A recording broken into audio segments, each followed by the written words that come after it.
Bonjour, je suis Xavier Durand, je suis commissaire d'exposition spécialisé sur le Japon. En 2014 et 2018, je collabore sur deux projets d'exposition sur le thème des samouraïs, l'une au Château des Ducs de Bretagne de Nantes et l'autre au Musée des Beaux-Arts de Carcassonne. Je m'intéresse également aux estampes japonaises, les fameuses ukiyo-e, et plus particulièrement à celles qui montrent le tatouage ornemental. Après 5 ans de recherche, je conçois et réalise l'exposition Tatouage du monde flottant avec une équipe d'historiens, exposition qui s'est tenue en 2023 au Musée des Arts Asiatiques de Nice.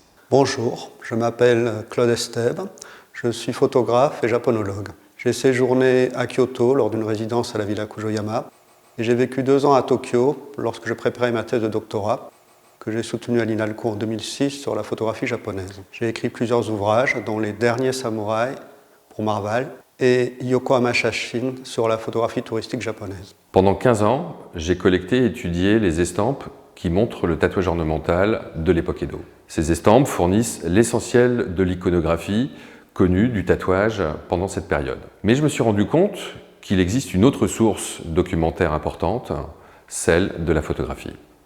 En fait, dès la première série de photographies documentaires faites au Japon, en 1859 par Pierre Rossier, le tatouage est représenté. Ce sont des vues stéréoscopiques monochromes.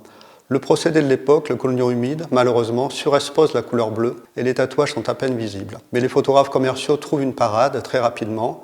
Ils vont faire redessiner par des artistes locaux en couleur les tatouages. Dès le début des années 1870, le nombre de touristes explose, entraînant l'arrivée de nouveaux studios à Yokohama, qu'on appelle Yokohama Shashin. Il existait au moins une vingtaine de studios à Yokohama qui proposaient dans leur catalogue plus de 2000 clichés différents, et parmi eux toujours 2 ou 3 portraits de tatoués.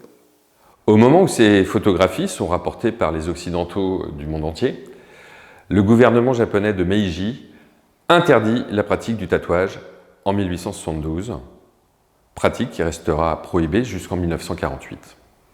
Nous avons commencé à rassembler ces photographies qui étaient vendues à Yokohama aux voyageurs étrangers. Ce corpus n'a jamais été étudié et c'est l'objet de ce livre. Rassembler ces témoignages uniques sur un angle mort de la culture japonaise. Ce livre va réunir la quasi-totalité des épreuves produites au Japon entre 1850 et 1900 et qui nous sont parvenues.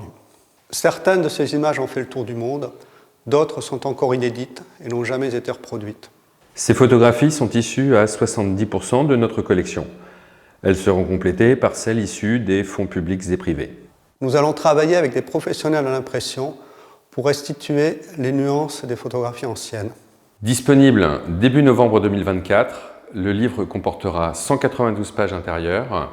Il sera bilingue anglais-français.